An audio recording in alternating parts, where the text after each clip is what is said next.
Hey y'all, welcome back to the Growing and Flowing podcast. My name is Brandy. Feel free to call me Brand. I love when people call me Brand. So today I am excited because I have a guest on my episode, Shawnice, who is super nervous. Yes.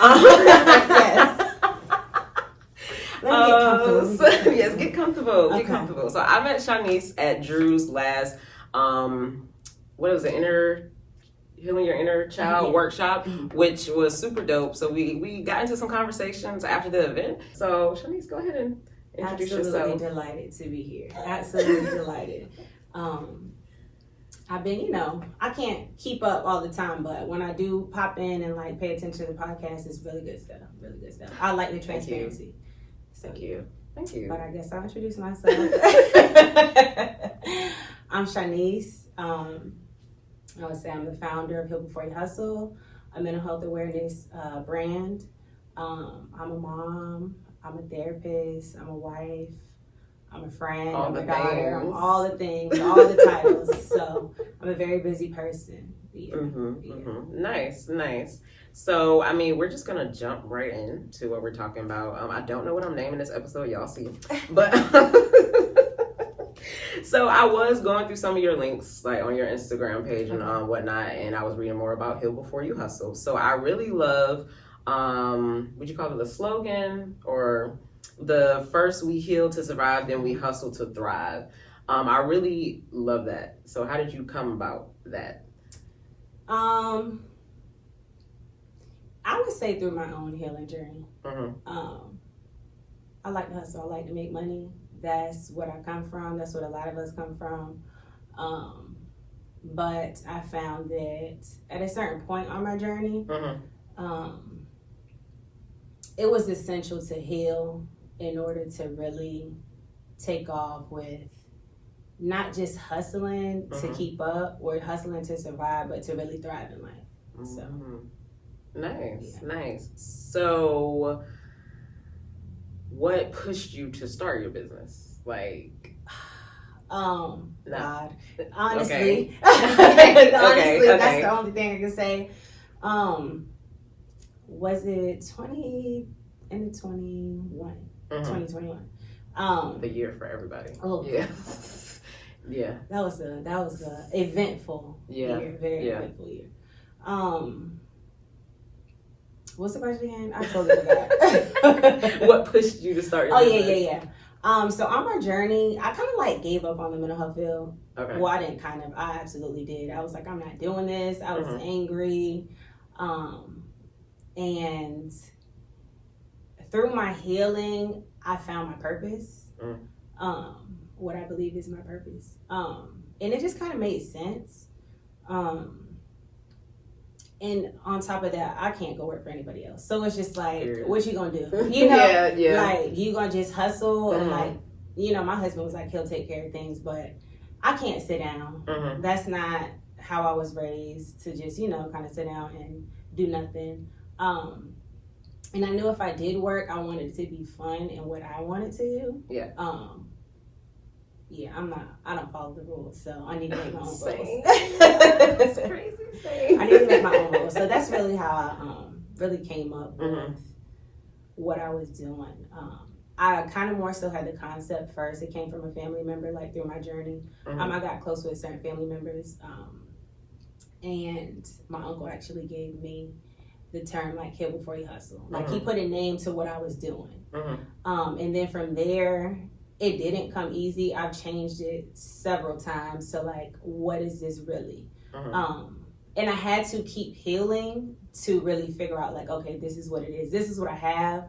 And this is how I can use my creativity to put this in a way that my community will be able to digest it. So, yeah. Nice. And it's funny that like you say that because how you don't want to work for anybody, and I think I've been struggling with that because I feel like, okay, I guess I started my like officially like in October, and so like it's like that weird of like, okay, I know I don't want to work for somebody, but it's like, yo, I worked this hard to get where I am in the corporate space, but I'm like, what does it even look like to not work for anybody? Like I think that's been scaring me because I've never been exposed to that type of world. So like I'm like, all right, I'm here, and then it's like where do you start? Faith? Yeah, definitely step out on faith. Yeah. And like, where do you start? I think the one up that I have, or I would say like the blessing that I have, is my background. Okay.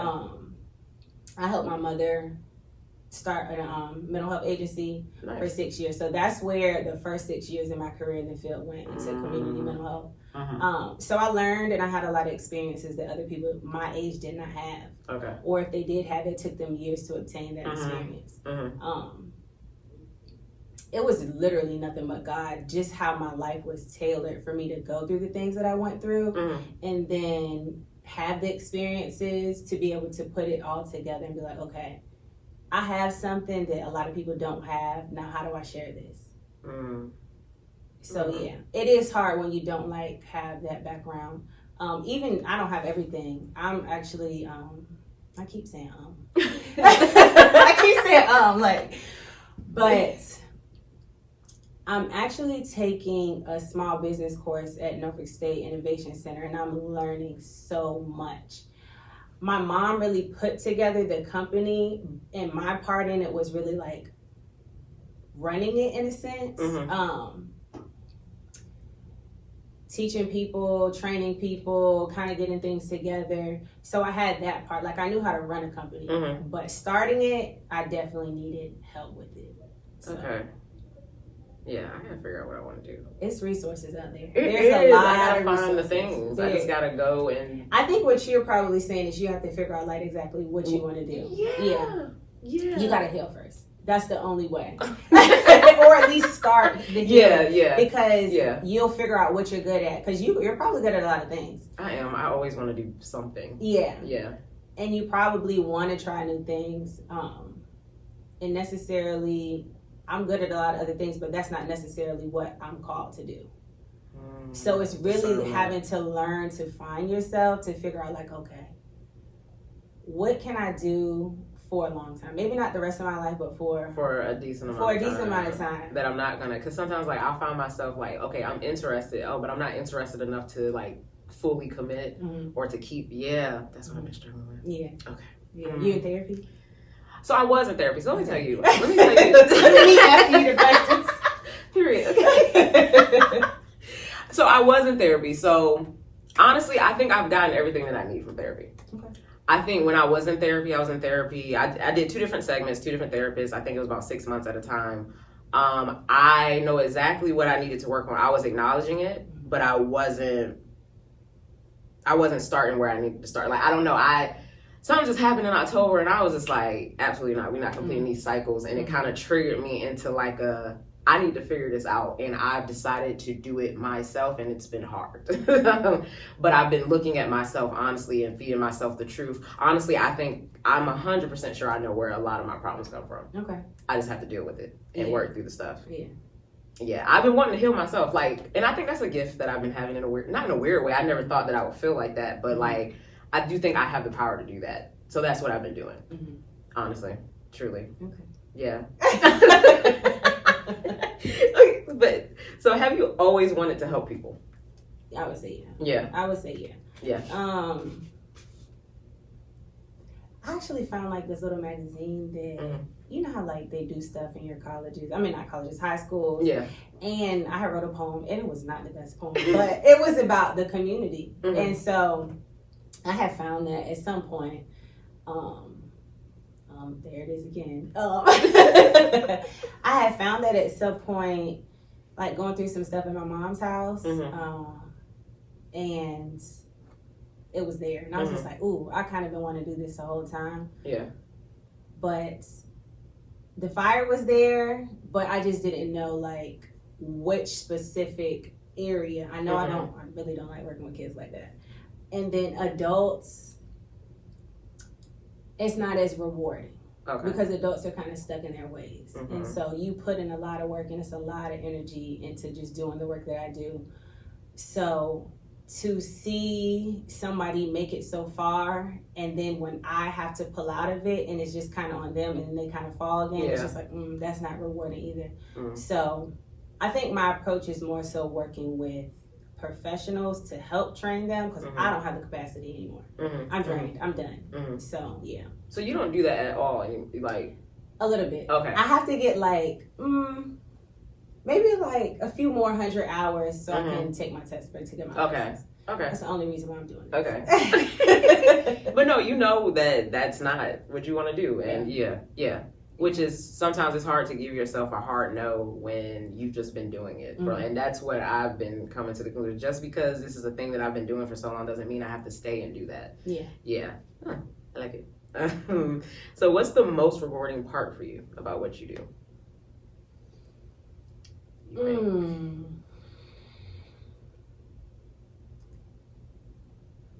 I think just recently I've started to like the feedback that I get from like clients or from just like working with anybody. It was very hard for me to accept like praise. And so now that I get that, I do like that, but I also like to put together things and kind of like watch what I put together. I'm not the person that wants to be the face of anything. I like to like be the orchestrator, to take something, to innovate it, and step back and like kind of watch it all before me. Yeah. So I would say those two things. Nice. And that's kind of how I am too. I like the process of the end goal. Like I want to be the one with the idea, y'all execute it, and this is exactly what I imagine. Yeah. The orchestrator. Yeah. See, it was meant for us to have this conversation today. Absolutely. I can't wait till we have more. So what is something that you struggle with? And it can be with your business, or it can be just in general in life, like your biggest struggle. I know, and I'm gonna go with not a business answer, more personal. With leading out of love. I think just because of everything that kind of goes on in life, it's easy to get frustrated and just be like, I do it myself, or don't worry about it, I got it. Or even responding in a way like, my family, we like a family full of petty people, and so it could just be that all the time. And to not operate in that way is a struggle. To be like, to like fight that, like let me. It's not eye for an eye all the time. And to lead in love, like, because when I see that now, when I do that, it's easier for people to follow me in that way instead of like, follow my bad lead. I struggle with that too, and that's something I've been working on. For a long time, it was hard for me to receive love when people truly care about me or whatever. And I'm like, whoa. So, and with that too, I just get frustrated. I used to get frustrated with everything in life. And you know how sometimes you just be in your own way? It's just like, yo, you don't got to react like that. And it's because it's not even that. Like, or it doesn't have to be. Or you want to reciprocate love to somebody and you just aren't because of your frustration. And it's like, okay, so this is what I like to tell people. This is how I like to explain, like, how a lot of us are raised, white, black, whatever. Just because of the times that we've had in the world, a lot of us are raised off of fear and hate. And so it's really hard for us to either give love or receive love when you've never experienced it. So you're asking for someone to do something that they've never done before or they just don't have. So it's hard. It is. As we work through it. We're gonna get it right. We're gonna get it right. And what's something that helps you stay focused? Can I change my answer for the last question? If you want. It's hard for me to stay focused. Only because this is new. Again. The household that I was raised in, it was not like we had organization. It's just like, hey. Raised by the wolves at this point, you know? And so it's hard for me to stay focused and disciplined because I feel like the two kind of go together. And I feel like right now in my journey, that is where I'm at. It's like, okay, I'm somewhere and I'm like, I need to take the next step, but I know in order for me to be successful with taking that step, it's going to take for me to be super disciplined, super focused. But the best way that I know how to go about it is just to cut out any noise, any distraction. Yeah. Like social media, sometimes I'll be on for like a week and I'm like, you're on social media too much. Take it off your phone. We gotta dial it back. Yeah. Not hanging out with people. Yeah. Placing boundaries on like close relationships, family, friends. Sometimes. Yeah, so I would say those are probably the best ways that I know how to focus. Yeah. But then other than that, it's just like me and my home just like running around like, yeah, I gotta do this, I gotta do that, I gotta do this. So I just need an assistant at this point. No, I feel it. And like when you dabble in, well, for me, like it's hard for me because outside of like my 9 to 5, it's just like, okay, you know, I work on my podcast and then I think sometimes I get discouraged because like I'll be in my head about numbers or whatever, and then that help, and it's like, yo, I'll be in a space where I'm disciplined, and then I just like slip. Yeah, but that's the process. It's the way. It's and the process. You have to remind yourself, and that's one thing that I have to remind myself all the time is, okay, you were up for 2 weeks, and now, okay, maybe you just need a rest. Yeah. Maybe that's why you're not focused. Yeah. Maybe that's what's going on.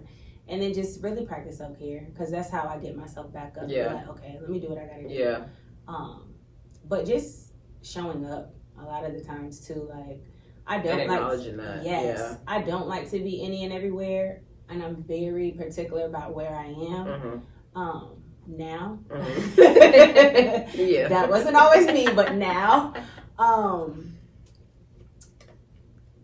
and wherever I go, I would hope that I get motivated even more to do what I'm here to do. Yeah.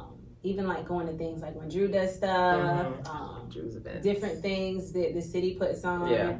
just so that I know that I don't have to do this by myself, and there is a community, and there are resources, and there are other people who are on the same journey as me, going through it. I love that. Yeah, I made a lot of really good friends. Yeah, since creeping out of like my little healing cave. Yeah.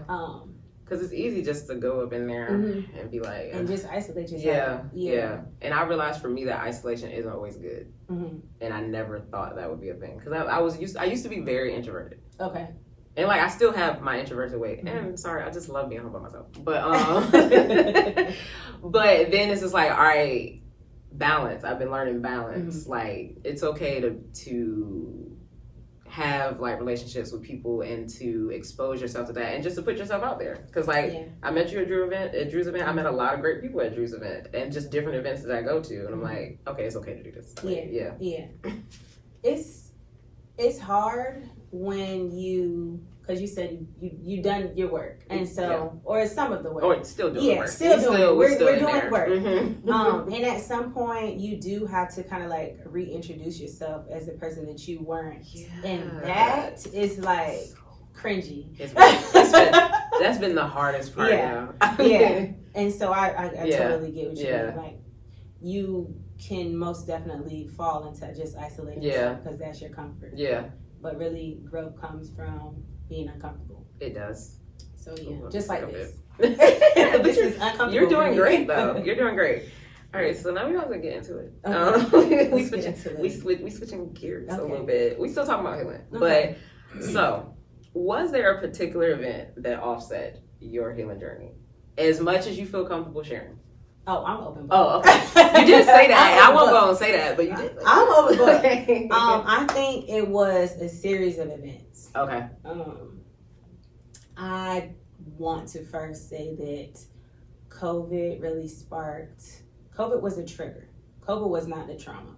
Okay. COVID was the trigger to a lot of people's unresolved childhood trauma and stress. It was. And so that I would say, maybe I need to jump back a little bit. No, I'm gonna start from there because I feel like I had it together from a certain point. I had my daughter. She was like just turned 1 before COVID hit. Okay. So it's those few things. Running the business with my mom and my aunt. My mom was going through her own stuff, and for me, that was the hardest part, was just kind of seeing my mom not know how to be in control, because that's the person that has always been in control. And then me being the person, the fighter, to be like, yo, what you doing? Like, come on, we got stuff to do. Like, let's keep going.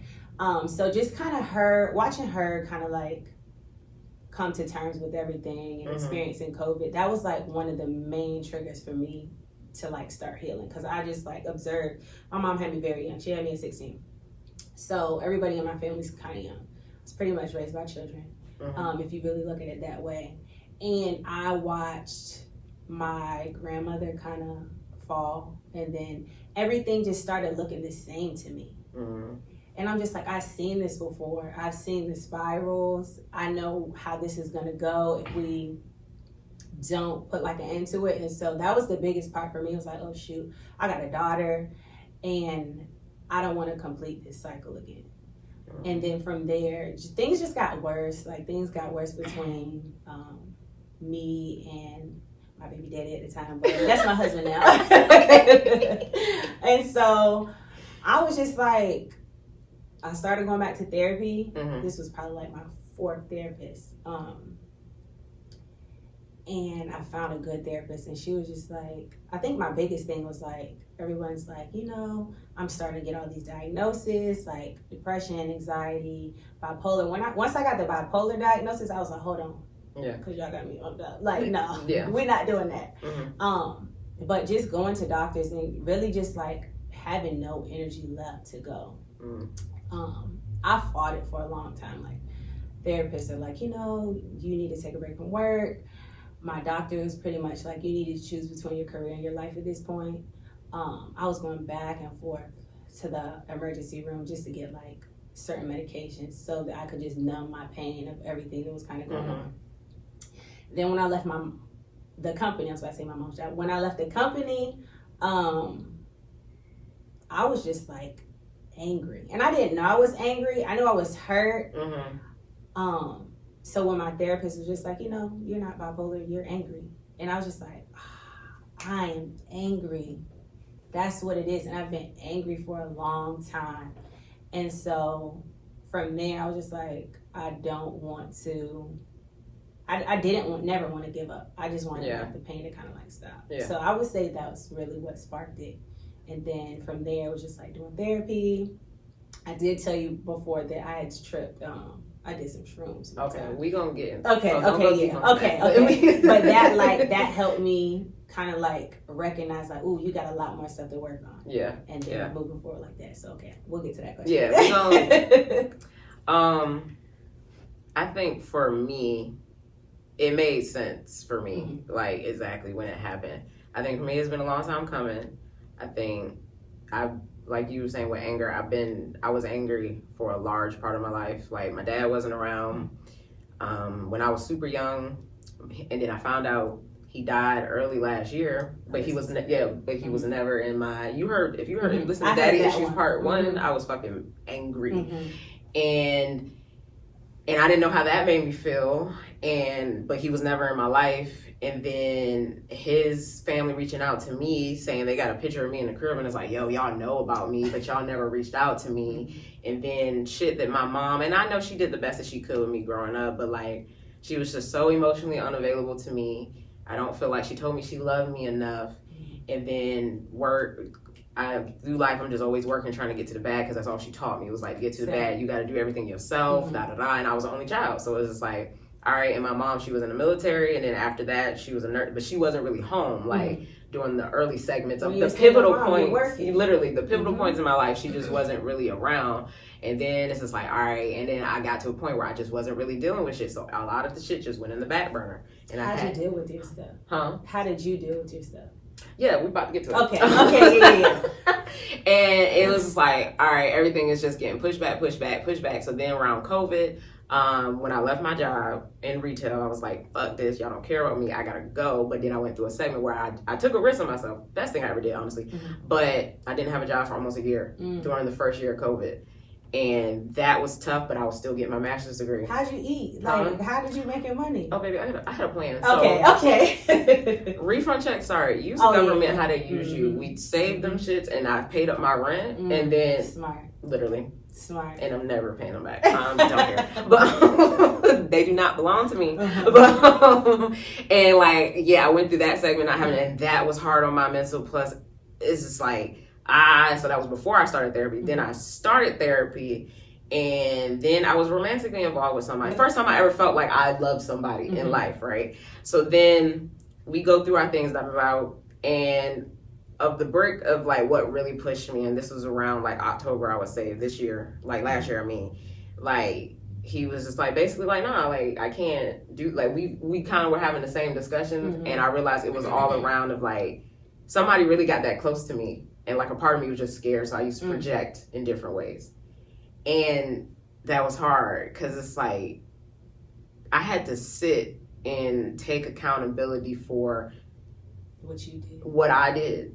And I was like, yo, that's on me. And I had to face that. And that was a fucking hard truth.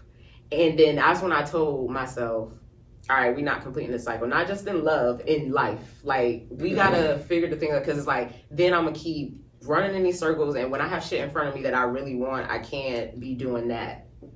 And that was the offset for me. Like, I was just like, no, we got to figure this shit out. And I ain't trying to bring astrology into this. Right. But, it was a new moon. It was a new moon, and it was like release all your fears so you don't complete the same cycle. I'm like, that's crazy. It was super. And I promise you, since that day that I decided to be like, literally, as soon as that day, all my conversations have been aligning with everything that I've been working on, and it's literally, I've been hearing every single thing I've been needing to hear. I've been witnessing every single thing that I've needed to witness, and honestly, it's been beautiful, but hard because it's like I'm shedding my old self.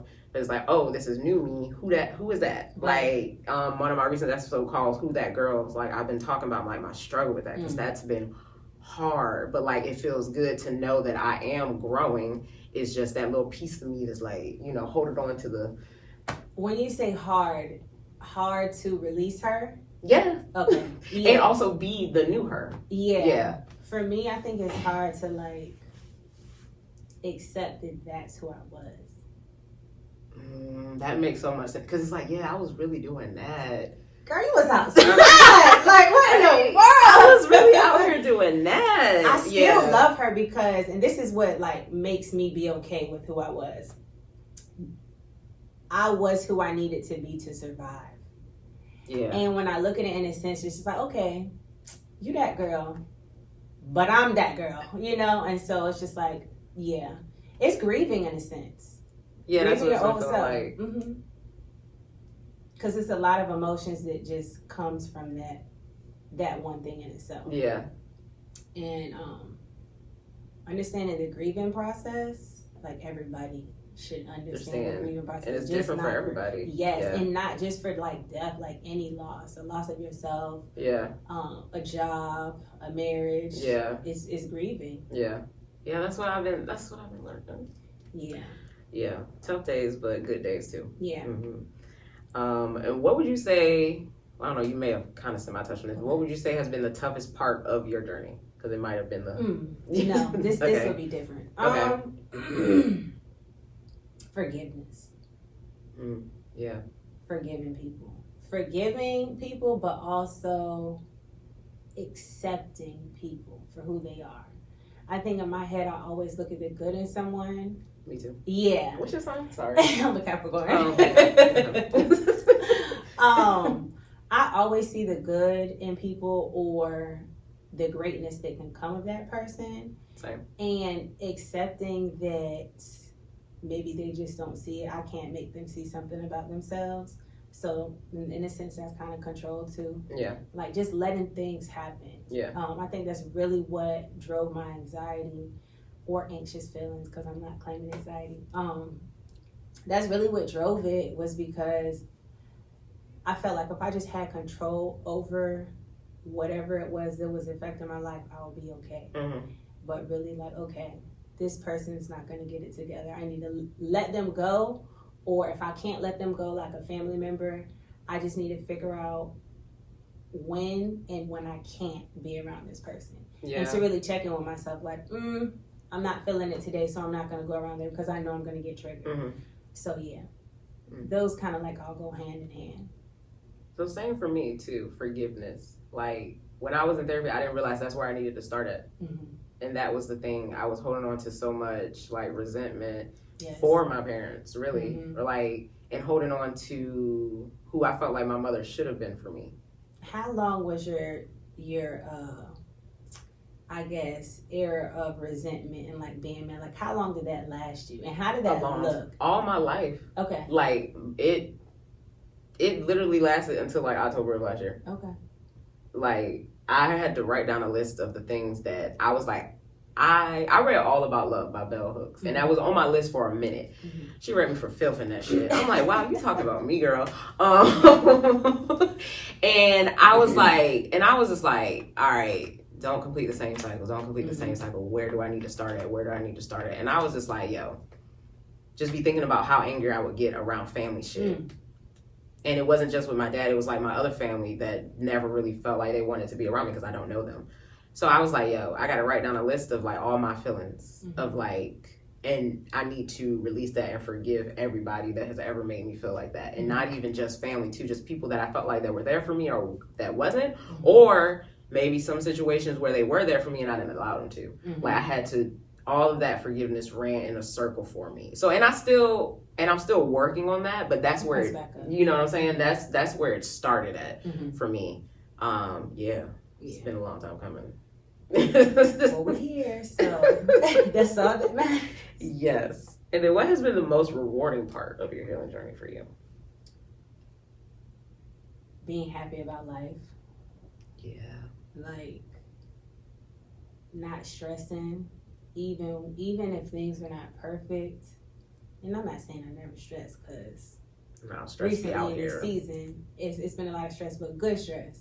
But not stressing over things that I cannot control. And just like waking up and being present. Like, to wake up and be present and just be like, ooh, like me and my husband, we'll look at each other like, damn, we really married to each other. Like, damn, we really got a kid. Like, what? And life is so good. And we don't have to have a lot of money or have a lot of the materialistic things to be like, I feel good. Like just waking up to go outside in the morning and drink tea. Yeah, because it's a blessing. Yeah, literally. Yeah. So, yeah. I think for me is really just showing up as my authentic self. I used to be very timid, and I used to be in my head a lot about what people think about me. And somebody told me some years back, and I always think about this. They were like, I don't think you realize how much people like you. Don't you hate when people say that? Yeah, because it's like, I don't know. I never really felt like I was like the popular girl in school or whatever. So it's like, yo, I be getting attention. It's like, I don't really want it, but it's like, I have to be aware of that too, because when I realize that people are attracted to me in some shape, way, or form, not like physically, like your light. Yeah, and I'm like, you didn't realize it I did not realize that, because people really be so comfortable open up to me, why are you talking to me? Yeah, but it's like, so I've been more cognizant of that, but like I've been getting more of that draw since I've stepped into being my authentic self, and that's felt good, because like I have the power of like, all right, yo, no's no, I'm not doing that. But you know what I'm saying? Telling people no, like I'm not doing that, because I'm not, if it's something I'm not genuinely interested in. I used to go to stuff all the time I wasn't interested in. I'm like, yo, why am I sitting like why in the corner like that song in there? Cardi here. Oh my goodness, that was my sign. I'm just like, why am I here? Literally, why did I not say no like I wanted to say no? So standing in my power of like truly gravitating towards the shit I like and the people I like, and all of that has been super rewarding, because I feel good and I've been able to live in my moments more, not in my head about like, ooh, I wonder what they think about that. You know what I'm saying? It's like, that's been great. I think for me, I thought that I was always being myself to some degree. I definitely have been comfortable with myself to a certain point. Same. But recently, I figured out that you kind of been faking a little bit, Shay. Like, come on now. Like, that's not even you. And it wasn't until I left the company that I realized that for that amount of time, I was really operating not as myself. Like, I'm a nice person. I'm a very friendly person. But you're not going to get the, oh, hey, how you doing? Like, to me, that's fake. Because if I don't feel it, I don't want to give it. But I had to be that for so long. Yeah. And then I realized that, you've kind of turned into something that's not really you. But through, especially after that inner child healing, and I was texting Drew and I was just like, I'm a nerd. Oh my goodness. And I love being a nerd. And it's just like, okay, this is fun because you get to mingle with so many different type of people and enjoy so many different type of things. And I can see how my love for just like learning can and has kind of turned people or made people kind of comment in the past, like, you know, like coming in middle school, people like, to me, I was like, I was a white girl. I was just like, oh, please don't call me this. You know what I'm saying? Yeah. Just because I talk a little bit different, or the things that I want to talk about or do are different from what everybody else wants to do. Yeah.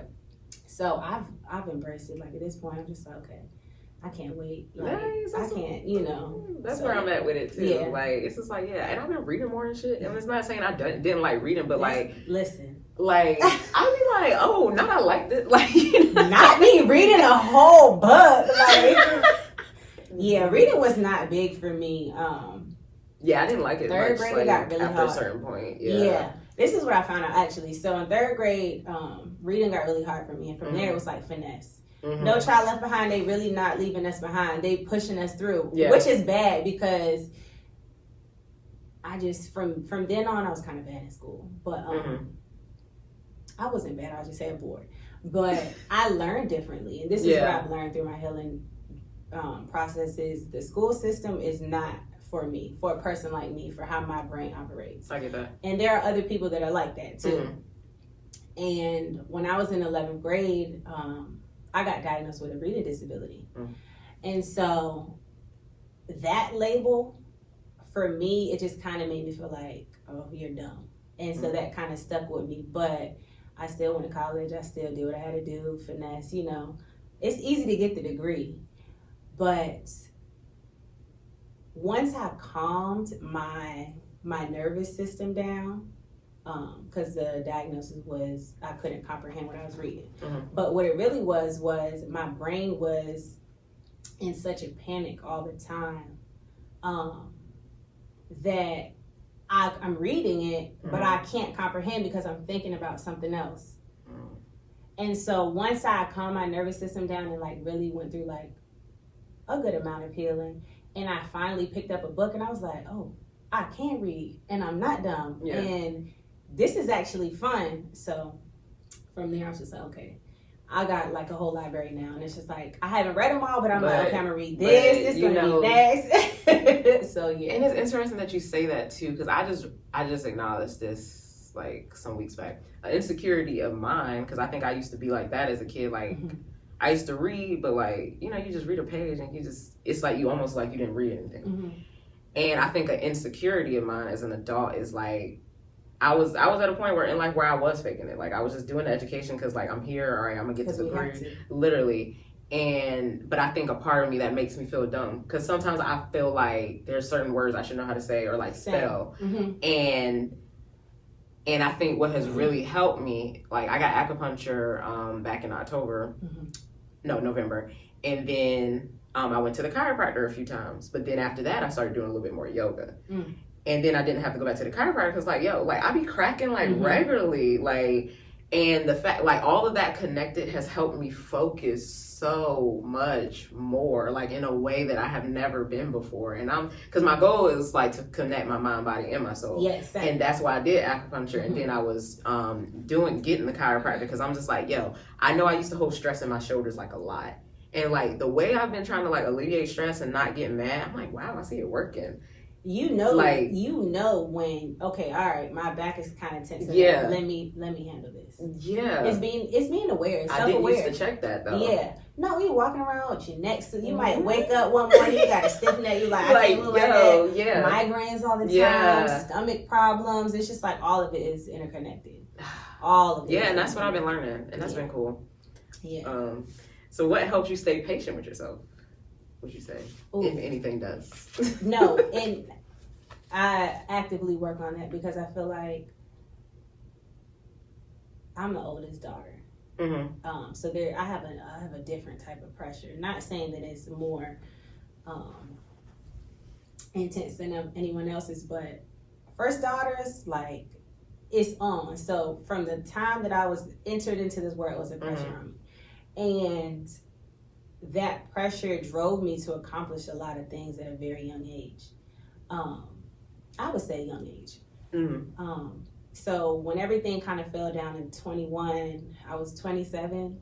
And a part of that was I had accomplished every goal that I have ever set for myself. To graduate with my master's, to be married, I was engaged. I had a couple properties. So I had passive income coming in. It was just like, okay, I never had a lot. This is all I need. Like, this is literally all I need. And to find that motivation now, what keeps me patient from not pushing through life is that I really don't remember anything from like being a teenager because I pushed through life so much. Yeah. So that's what keeps me to stay patient and to like slow walk the process is because I want to be able to remember this stuff now. Nice. I think for me, I have to pat myself on the back. Like, I have to tell myself, like, no, you're doing better about whatever it is I'm working on than you were a few months back. I think I used to struggle with, and still do from time to time, but like acknowledging that, like, I know when I'm doing that, I used to be very hard on myself. Like, okay, why am I not here? Like, why am I not doing that thing that I set out to do? Like, why is it? And also that came from being impatient, like with myself. So it's like, yeah, I really be having to slow down and just literally, I have to breathe. Like, I breathe and I have to slow down. Do you breathe sometimes? I don't, because I got a tattoo on my leg. Sometimes I feel like yeah, but when I'm about to snap, or I feel like I was like, yeah. Especially if I'm getting flustered about something that I don't need to get flustered, I'll be like, Brandon, why you doing that? Why you doing that? And like, you talk to myself and be like, no, it's really okay. Like, and if I need to validate my feelings, I tell myself, and it's okay for me to feel like that and not to shame myself and just know that I'm still doing a good job. Yeah. That's what I be having to tell myself. Yeah. Definitely self-talk. Yeah. All the time. What is a self-care must-have for you? Or like a thing that's like, I gotta do this. It's changed so much over the course of a year and a half. I think right now, body, at least getting a massage like every other month. Okay. Right? Mind, getting off of social media. Soul, reading my Bible. Okay. Like, I feel like when I don't do it, I feel so off, but I just feel like I'm floating, and I don't like that feeling of floating. Like, I want to feel grounded. Like, okay, I have some type of control over what's going on. Yeah. And just like knowing what's going on. So, those three things. Nice. I think for me now, like, I have to meditate. Yeah. Like, I have to. That's been I used to have a very hard time, like, sitting still with myself and with my thoughts. And like, now that I've worked my way up where I can meditate, it's just like, when I check in with myself, it's like, yo, have you meditated? Like, yo, yeah. you know that feeling from like when you first start meditating and then you get good and you like, oh, I don't need the YouTube video no more. And I'll be like, yo, how much time passed? I was like, it's been 15 minutes. That's crazy. Right. No, but it makes me feel so good. I get that clarity if I feel like, and I can do it in so many different ways. If I want to focus on a chakra that I feel like is blocked, or if I want to use visualization, or if I just need to clear my mind, like, it's so many different ways that I've been able to utilize that. And honestly, it's been keeping me sane. It's been keeping me calm. Like, and that's what I'm trying to be. Yeah. I'm not trying to have anything take me out my element. So when I feel like I'm starting to be taken out my element, I'm like, all right, let's reel it back. Let's meditate. Yeah, that's been my number one. So I do want to ask what you think about this. So I did see a clip, something along the lines of like, I was on TikTok. Okay. It's okay. I like TikTok too. It's currently not on my phone, but I understand why I do. Yeah. Basically, she was saying that oversharing can be an insecurity. Yes. Yes, to a certain extent. And I struggle with that. Figuring like, am I sharing too much or am I being transparent? Like, which one is it? And I think the oversharing for me, this is how it looks. Going into too much detail about whatever it is, but if it's like I'm doing something like, okay, like with my husband, like, okay, I'm going to do this and this and this and this, it's just like, okay, you could have just said this and just left it at that. Yeah. Also, it can look like someone oversharing for someone to get another person to like them. You know? Okay. But I feel like I know that there's good in being transparent. And I know that the times when I've been more transparent, people connected more with me. Even if it's like talking about like trauma, like deep trauma. Yeah. And you pick and choose, you discern who you need to tell the stuff to. Because sometimes not all information is for everybody. That's true. Whether it's maybe they're having a different ulterior motive to do with that information, or maybe they're just not intellectually aware of themselves and their emotions to be able to handle what you just put on that person. And so that's how I really like to look at it. It's like an energy, and people just be throwing their energy on you, like they don't even realize it, but we do it sometimes too. And I would correlate like energy and oversharing as one. And so I feel like you have to be aware to know when, okay, enough is enough. Yeah. Because I think sometimes I've been in instances like, I don't know, like I've been trying to work on opening up more. I feel like I talk too much. No, you're doing good. No, not here. I'm saying like in general. I'll be like, girl, shut up. Like sometimes because I can't. Once I'm comfortable around somebody, I can keep going and fucking going. But then it's like sometimes like I'll be like after I'm like, yo, did I share too much? But it's like when somebody gives you that space, it's like, okay, using discernment is like, all right, well, what do I want to share? I don't know. It's like, do I feel like I'm withholding? Because like I feel like it's just like I used to be just one of those people that like I used to keep a lot of shit to myself. That was not good for me. Ended up me projecting, not good for me. So I be needing an outlet, but like also it's like figuring out, okay, so like what do I need to journal, like, or what do I need to put in a voice note for myself, and then or what do I want to share for somebody else to like just be that ear for me and like utilizing that, but like also like, or am I saying this because I want advice? I think I'll be thinking about it too much sometimes. You know what I'm saying? Yes. Sometimes you don't always want advice. Sometimes you just want to share just to share. I think I'd be looking for outward advice, and I shouldn't. Yeah, because sometimes it's like, girl, you can figure that out. You can figure it out on your own, and you actually don't need that validation, and that's like a trauma response. It is because we didn't get that as children, and so as adults, it carries over, and that's how we become like people pleasers. You know. Yeah. I've been dealing with my people pleasing eras. Like I definitely had an era of like I was doing that with people that were in my life, and like now that I realize that I've done that, it's like, ooh, okay, so I gotta operate different. But it's just like figuring out how to navigate that, because like you said, looking for that validation, sometimes we just really don't need that validation, and it's like, why do I feel like somebody has to say that to me when I know? But it's like, ooh, I need somebody to say that just I say I did a good job. Like, say like my painting, you know? Like, and it's like, Brady, stop. Yeah, I be having a hard time with that. Okay, nice. So, ego talk a little bit. Okay. So, I had a big ego. I shrunk her.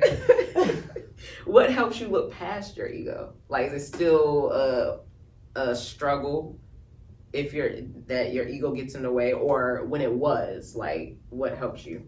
Being self-aware. Okay. Being self-aware. She still kind of comes up, but I don't let her come out. Okay. So I mean, I'm not saying I'm perfect, because she might slip sometimes. But I don't think she would slip like she was, how she was coming out before. Yeah.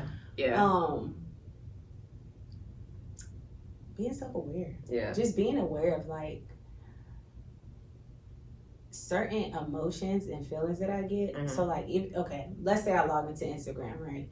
And I'm not going to get too specific. I see something, and then I start to have feelings. My body knows, like, okay, something's off. You know what I'm saying? Yeah. And so just talking to yourself and like checking in, like, why is this making you mad? Because you shouldn't be looking at it. That's why. You know, a lot of times we rejog our memory about things that we need to let go of, and so just being able to check in with myself, it helps me keep like my ego under control. And it was a point in time where it was like, you know, oh, we got to kill the ego death. And it's just like, no, you actually need your ego, especially to do what you're called to do. So for me, something that I struggled with was accepting that I'm not a soft person. Same. And you know, every soft girl era and all that Oh my stuff. gosh, It's just I hate like, come on now. That's a crazy trend. And I said it one time and I was like, I was like, no. But no, and not, I'm not saying this in a way to like bash or talk down on the people that, you know, are like, this is what I'm going to do. But to be aware that I was not raised in the most soft environment. Like, I have a good family. Like, we close knit, but very much, you know, some screws missing in all of us. You know what I'm saying? But to I forgot what I was saying. Where were we at? Well, the question was what helps you look past your ego. But okay, so ego. To be able to check in with myself and be like, okay, I'm acting like how I would normally act from what I learned. You know, going back to like what you learned as a child. And in my family, it's just like tit for tat. Let's go. Right. And so controlling that was needed. Oh, this is what I was saying. I know if I start talking about that. But needing the ego to help me complete what I'm here to do. Like if I completely was like, no, I don't want to do this and just live this peaceful, hippie type life, I wouldn't have the fight in me to be able to go up against what I'm trying to go up against. So I do need her. And I'll let her have a seat at the table, but she ain't running things. She can't. The separation. The balance. And I think for me, what has helped me look past mine is like, like you were saying, self-awareness, like getting curious. Those questions, it's just like, once I realized that my anger was masking fear, my anger was masking hurt. And like, so when anger comes, I'll be like, yo, why do you feel like that? Like right now, why do you think that you feel like that? Or like, if I can't figure it out right now, let's take a second. Let me remove myself so I can take some time to figure out how exactly I feel. Because, and you had mentioned ego death, that was my next question. I think a lot of people do feel like they have to kill their ego, and I honestly think it's an unattainable goal because you can't. Like you were saying, like it's always going to be with you. You need it. People don't address, I don't give a fuck. Everybody got a dark side. Like the things, there's no light without dark. Literally, you have to know that it's there, and you have to know how to tame it. That's what I've been learning. Because as I become more conscious and working with my subconscious and shit like that, it's like no, like I run this shit. Like you know what I'm saying? Like not whoever that is, but like it will always be a part of me because at the end of the day, like during our development, like that's how she was formed, like through all the shit that we've been through in life. So yeah, like you say, she protected you. Yeah. But then when you get to a point where it's like, all right, I don't necessarily need you anymore, but like I can't really get rid of you. And I think sometimes I had to come to terms with that. 'Cause sometimes I just get that, like I get like an eerie feeling, like you know, a little bit like it's just like on my shoulder, like yo. And sometimes when I be trying to make a decision, she like. Do that shit. And I'm like, I'll be like, nah, man, like I can't do it. And like it really be that battle sometimes. But like recognizing that that's what it is, and like that I have the choice to not do that. Healing is a battle between your light and your dark. Yes. And so that's why, like when people be like, you know, they're gonna do the work or they're not. And they kind of jump into it and they kind of get scared because it's like, this is the dark stuff. This stuff that was hidden. It has to come out at some point. Yes, it has to come out at some point, or else there's going to come a point in time where it consumes you. Yeah. And you can't run forever. Yeah. And you can't run forever. And I think it's different in our generation. I think what we're experiencing, your mom's older, right? Yes. Yeah. Okay. Before it maybe hit people like in their mid 40s, 50s, but for us, just because of how fast paced the world is moving, it's hitting us in our 20s. And that's why everybody's just like on drugs and showing out. And it's just like, okay, we got to get a hold of this. Yeah. And I say like all the time too, like COVID was definitely a shift because a lot of people had to sit. Man. The people that had to sit that have never sit down, literally, you gotta be still. Like it wasn't much to do. Like, and even if you had the days that was fun, you got to a point where it's like, all right, yo, I'm bored because we've been in the house forever, and like, oh, I got my thoughts. Like, my COVID experience was different. Mm-hmm. Mine didn't come until 2021 because mine too. For when everybody had to sit down and was out of work, I was essential. Work, yes, I was essential. Yes. Work for me picked up. Mm-hmm. And COVID, it was just me, my mom, and my aunt in the office, and everybody else was at home. Mm-hmm. And I didn't realize how much that affected me because here I am still dealing with postpartum. Mm-hmm. It's just us in the office, you know, working long days, long nights, and then going home. I'm breastfeeding. Like, I was just being pulled from so many different ways that it didn't really hit until I was forced to sit down. Until my mind was like, girl, you're in pain, end it. And for the doctor to be like, yo, choose which one. You want to live or you want to work to death? And then I experienced it when everybody was kind of like coming back outside. So now it's just like, here, I'm sitting back now. Now I'm watching everything. And so, yeah. COVID was crazy. And it was definitely eerie. I remember the first day when they put us on lockdown and we went for a walk. And before, I probably prayed when like I'm about to get on a plane or like go on a trip, you know, just to make sure things safe. But I remember just like I wasn't scared. I was just like, you know, people like, oh, we get vaccines. I'm like, look, if I'm supposed to get it and I'm supposed to go, that's it. And my saying was always, God got me, you know. Yeah. But I said a prayer the first that first day it hit, and I was just like, look, whatever you got for me, like, if things need to change, let it change. And I didn't know it was going to be this. Yeah. So, yeah. He was like, okay, you ready for training? Okay, you one of the strongest soldiers. Go ahead and get out there. And I was just like, oh, I didn't know I signed up for this. Crazy. So now we're gonna switch gears into the shroom talk. Okay. So just disclaimer: I do not suggest anybody do drugs. I am not promoting drugs. These are our personal experiences. I just never want anybody to think that. I always gotta say that. And I'm not saying go try this, but if you've ever thought about it, this might be insightful for you. Or if not, you just learn a little something. Yeah. But so how do you feel about shrooms being decriminalized in some states? Well, I'm in the mental health field, so. I said that too fast? I was like, yeah, what did you say? It came out of my saying. I am in the mental health field. And I am like, I'm not going to say I'm anti-prescription drugs, but I kind of am. Okay. I'm kind of leaning more into like being fully holistic.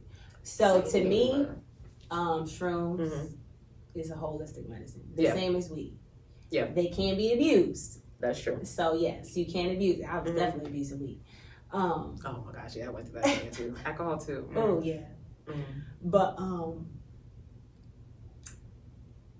I think it'll be okay if there are professionals that are trained to kind of like help somebody to go through what they're about to go through. Yeah. And I feel like not everybody should take it. Yeah. It is very tricky. I feel like the only reason why I didn't snap, because if I didn't have this mental health background, you would have. Off the deep end. Yeah. Not coming back out. Yeah. So yeah, I'm cool with it. Just there's a lot more research that still has to be done. Yeah. Because I was reading about it a little bit, and they were talking about, you know, a lot. It's going to start with guided, not studies, but I'm drawing a blank on the word I'm trying to say. But basically, like, so they can guide you. Yeah. Guided trips. And I don't know if have you seen the Change Your Mind doc on Netflix? No. You would fuck with that. It's about LSD in general, but they do have a segment on shrooms. I don't know. I do believe it helps people. I think I'm just concerned about which people are going to get it regardless if it's legal or not.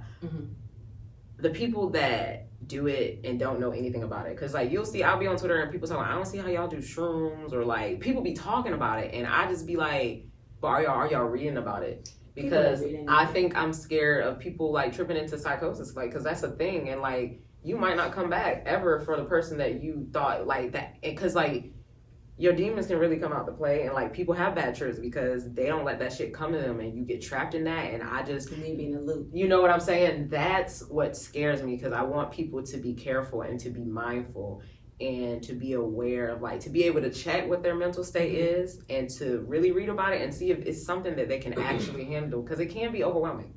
Like the first, well, we gonna talk about first trip, okay? But like I think it can be very overwhelming, and like I don't know, it just seemed like, you know, since COVID, mental health crisis, that's what it's been given, and it's just like I just want people to utilize the things right. Yeah. I would say you're absolutely right. And I think people don't really understand the severity of unhealed childhood trauma. Yeah. Because that's what will be coming up during these trips. Because it's your subconscious. Yes. Yeah. And if you're not aware of that, sometimes to even smoke weed. Yeah.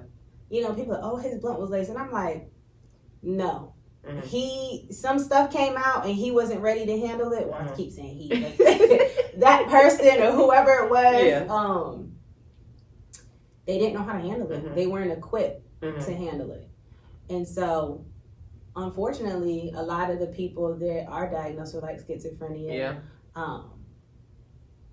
they had a psychotic break from drugs, sometimes alcohol, the mix, whatever it is. So when you compile drugs of any sort and stress and then trauma, that could be a recipe for disaster.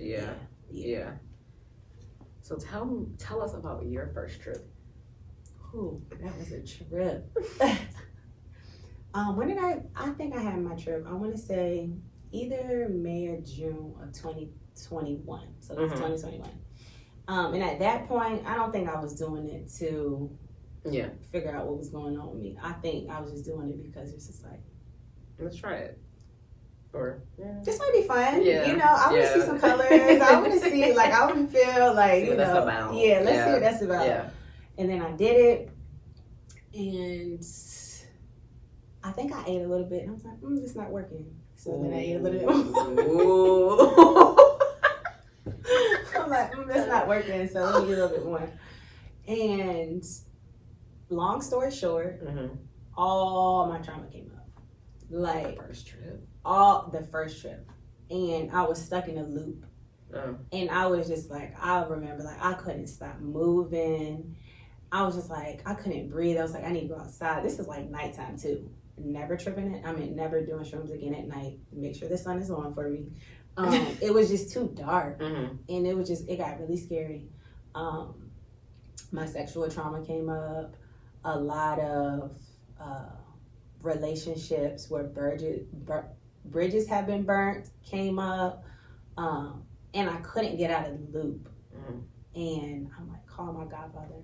My mom picked the perfect person to be my godfather. Nice. Literally, he always saves me when it's ever something crazy like this. But he ended up coming, driving me around Norfolk until I kind of came a little bit back too. But not even just the visualizations, but the movements that came with the trip. I was just like, once I came out of it, I was like, I'm never doing that again. And I was just like, I got a lot of things I need to work on. Because I've been to therapy for my trauma, for my sexual trauma, briefly. But I said the same thing. Like, I got what I needed out of it. I'm ready to move on. But I really didn't. I just scratched the surface. And then I was just like, okay, I said it. I finally said it out loud. I handled it. Right? And then, it's not enough. No. It's not enough. So, like, everything kind of came back up. And it was just like, okay. I feel like that put me in hyper focus to be like, I'm going to heal myself. I'm going to try any and everything other than what the mental health field already has in place. Because I had been on meds. But my body knew, like, this ain't it. Don't take it. And so I would say, like, that trip really sparked. Like, that really sparked. Like, okay, girl, let's get on this. Let's do this. Let's tackle it. You need to cry, let's cry. You need to be angry, let's be angry. Let's do the things. So how was your trip? So my very first trip, I had read about it a little bit, but like my point of my first trip was like, I'm trying to get high. Like, like I wanted to try it. Like I wanted to be like, okay, what's this like? And it was me and like 2 other people. We were in my apartment, and I just thought it was the coolest thing ever. Like I don't really know where my good. It was. I was crying a lot. My mental was okay then. I just told myself before the trip, open your mind. That was my intention. Just open your mind. Let whatever come. Because I was reading about bad trips. I was like, I don't want to do that.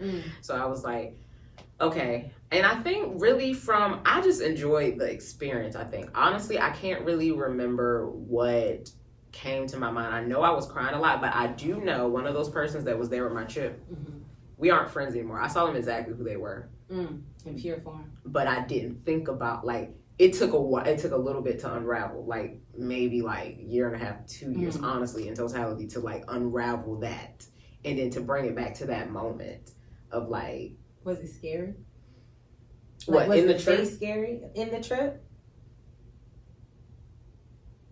I don't think so. We had it pretty dark in there. I had my LED lights on, but I just remember them talking to me, and like I was bringing up stuff in our friendship, like before we tripped or whatever. And they were like, I thought about what you said to me. Like, I treat you good. Like, I've always been a good friend to you. And I was like, I laughed and I said, no, you haven't. Like, I remember me saying that, but it's just the fact that they stood 10 toes on that, and they really believed that, and they thought about that, and they couldn't really acknowledge that they weren't. And I remember that. And now, like, looking at how everything transpired and, like, how we aren't friends anymore, like, it makes so much sense to me. Yeah. Yeah, you lose a lot of friends healing. Yeah, it's like... Whether, like, they know or you know. Like... Yeah.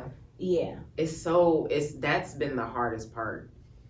It's just, like, and it's like, letting go of people, and you can see exactly what the hole was in your friendship, and it's like those things you're trying to let go of, and they aren't. So it's like, I can't really be around you because I'm not trying to be on that type of time no more. That, and a lot of it is a trauma bond. Like, we were only friends because we was only bonding over our trauma. Yeah. Let's be clear. Yeah.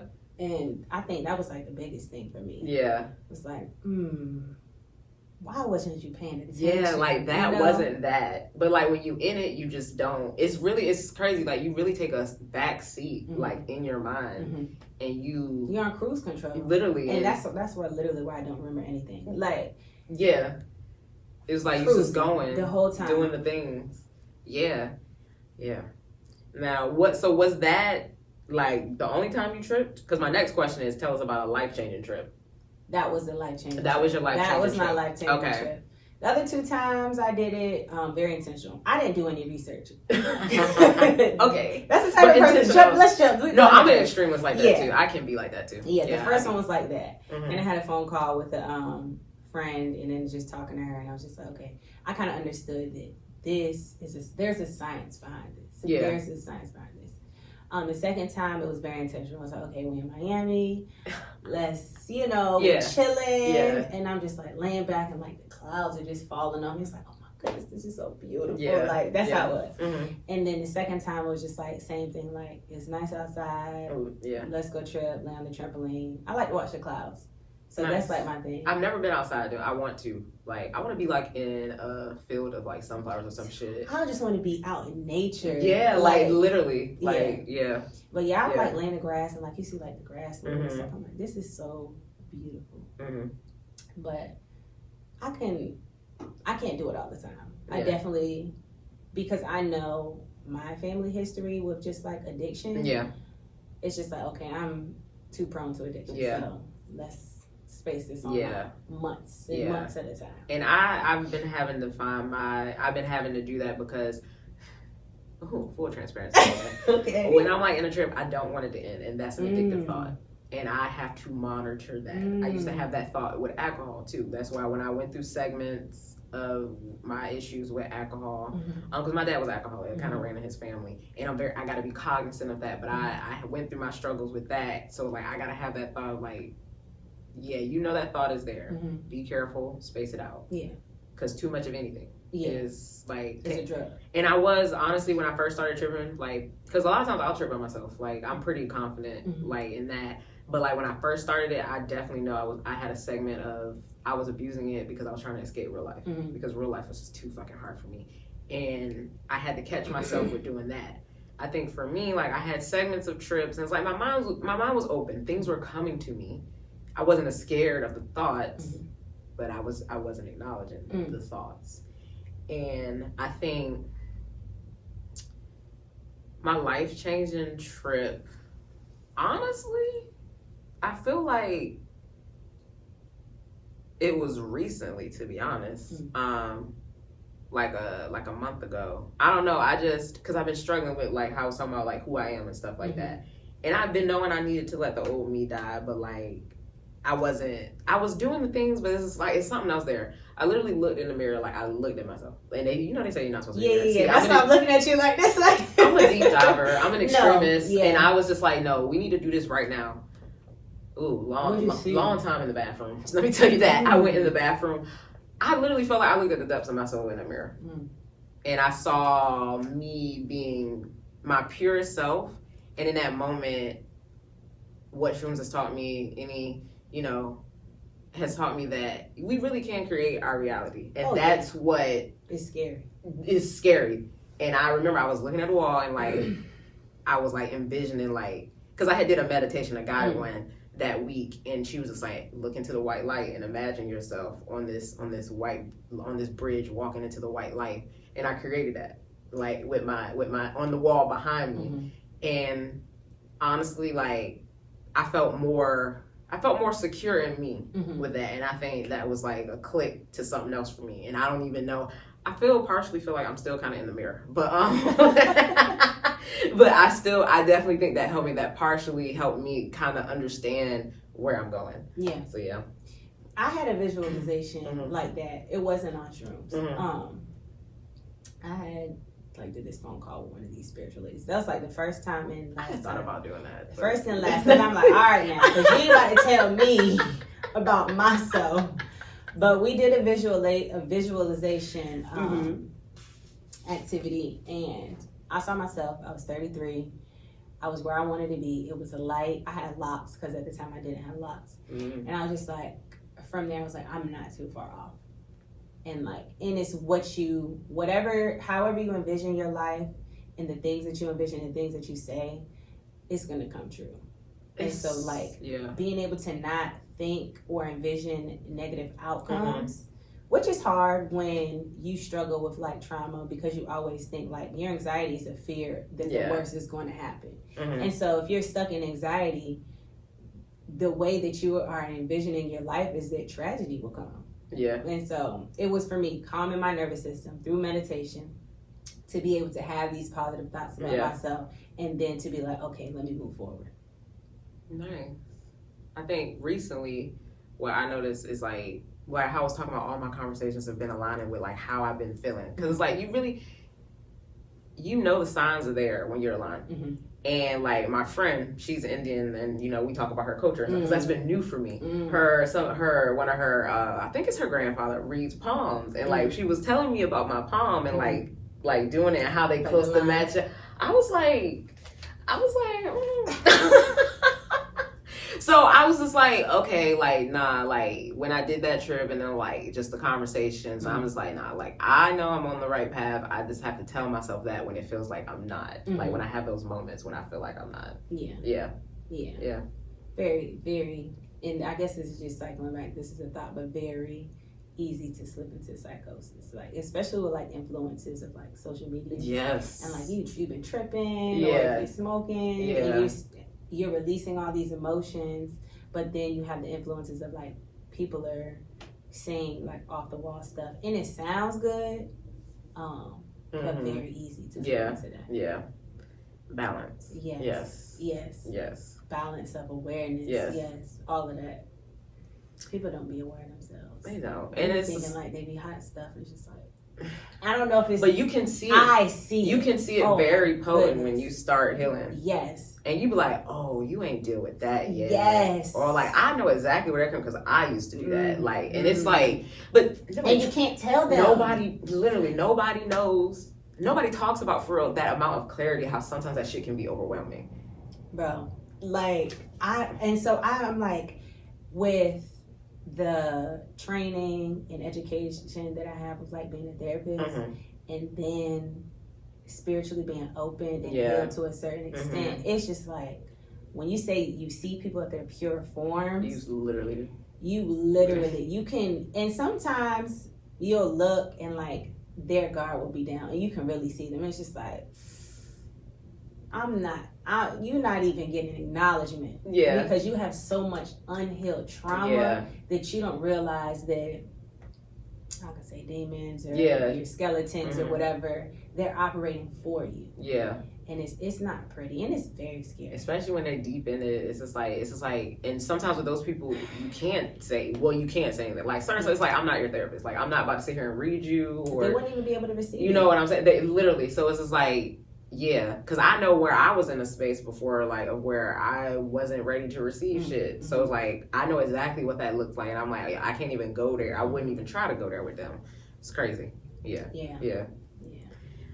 Okay, so I got 2 more questions. Okay. So in what way would younger you be proud of who you are today? It's a good question, ain't it?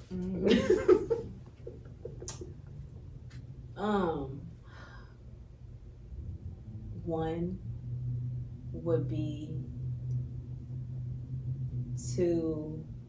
I would say, the way that I am putting myself out there. Like, younger me, she'd be like, she would want to do these things, but I would always be like, no, I'm not doing that. We ain't getting into that. Like, too many eyes gonna be on us. You know what I'm saying? And I think I felt that way because eyes were always on me. So I didn't want any more eyes to be on me. I think she would be proud at how I'm parenting and being a wife. I think those 2 things were the hardest. Not necessarily being a mother was hard for me, because I feel like I'm the oldest daughter. I know how to be a mom. I know how to be a single mom, because that's the example I had. But to be like a loving and a present mom, it gets so frustrating. It's just like, you want to yell at this little girl. It's like, why would you yell? She don't know. She's a kid. She don't know right from wrong, you know. And then, like, the way that I am so dedicated to like being a good wife too, and I don't think I was ever going to be the wife that just kind of like sat back and like took anything. I was probably the aggressor, you know. But to be able to just be present for my family, when I say my family, I mean my daughter and my husband, and to like nurture them in the way that they need to be nurtured, I think she'll be real proud of that. So, yeah. I'm thinking like, I think for me is that I'm just standing firm in who I am. Like, you know, I think it used to be very hard for me to do that. Like, I always felt like I didn't belong, like that I didn't fit this mold. But like, what the fuck is a mold? Like, and I don't want to be in a box. You know what I'm saying? I don't want to be in a box. I don't want to be a label. Like, I just want to do the things that I genuinely just want to do, and that feels good because that's all I've been doing lately. Do you feel like you got in trouble a lot as a child for not wanting to be in that box? Did you struggle with that? Because I think that was always me, the rebellious one. Kind of, sort of. Because I was pretty quiet. So, like, I was the type to do what I was supposed to do at school. But, like, at home with my mom, absolutely not. I was like, no.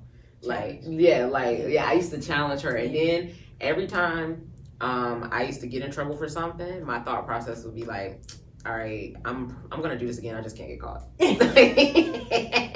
And I'm gonna find a way, and you're never gonna find out. Literally. I'm just now be telling my mom all this stuff, and she my mom saying that, she just be looking like my mom. I be trying to tell her, I'm like, you want to know like what I did around something? She was like, no, don't tell me, because I really did become like a sneaky girl, because I'm just like, yo, what? No, yeah, I want to do what I want to do. Yeah. So like doing that within reason now, but also just staying true to myself. I think younger me would be very happy because I didn't speak up a lot. Like, or I used to be around people. You know, I would gravitate towards the people that I could really be my true self around. But like if I was in like a big group of people that I wasn't as comfortable around everybody, like I would be mute. And then people used to deem me like bougie. Oh, you bougie. Oh, you stuck up. Yo, they used to love that in school. Because then the look on your face, if you'd be like, because it wasn't even on no like, it's just like, yo, like I don't need to be here. I was a fucking opera kid, like so it just wasn't even that. It's just like I just felt weird sometimes, and or just when, especially like you know dudes in school like high school dudes used to love to call me bougie because I didn't give them time of day.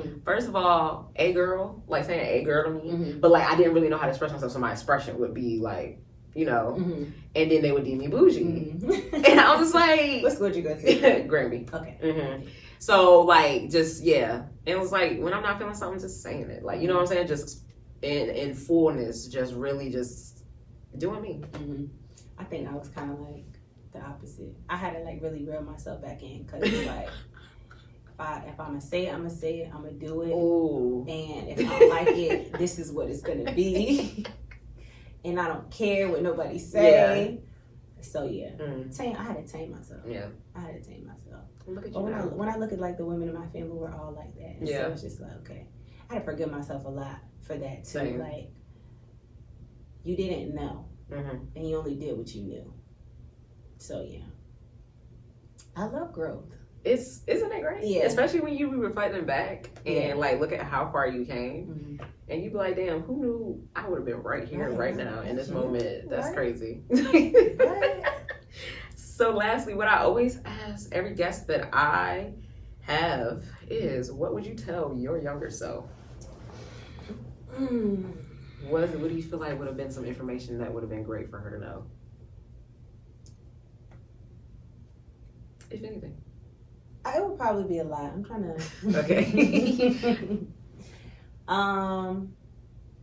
So don't rush. I think that's the biggest thing. Like, don't rush it. Relationships, school, outcomes. Don't rush it. That's like the biggest thing for me because it's just like, I rushed so much. Like, I rushed to get into a relationship so that as soon as I can get out of the house, I can get out of the house. Yeah. Even like leaving to go to school, that's a whole nother story. But like, like I wanted to be on my own. Yeah. At a very young age, and that caused me to rush my life. That's what I would tell her. Like, girl, chill. Yeah, I would tell my younger self that too. I don't think I usually answer this question, or I have, but I've never used this one as an answer. But yeah, it's like, yeah, it's just like just because to be in a place where I think that I should be, and then it just got me into predicaments where ultimately like I just wasn't happy. But like, oh, ain't this what you wanted? Like, and then you be stuck with it. Literally. Yeah. Yeah. Yeah. Well, Shawnice, thanks so much for coming on my episode. Yes. We had such a great conversation. Yes, of course. So I'm gonna link all Shawnice's information in the bio, description. So definitely check out her stuff, and I will talk to you guys next time. Bye. Bye.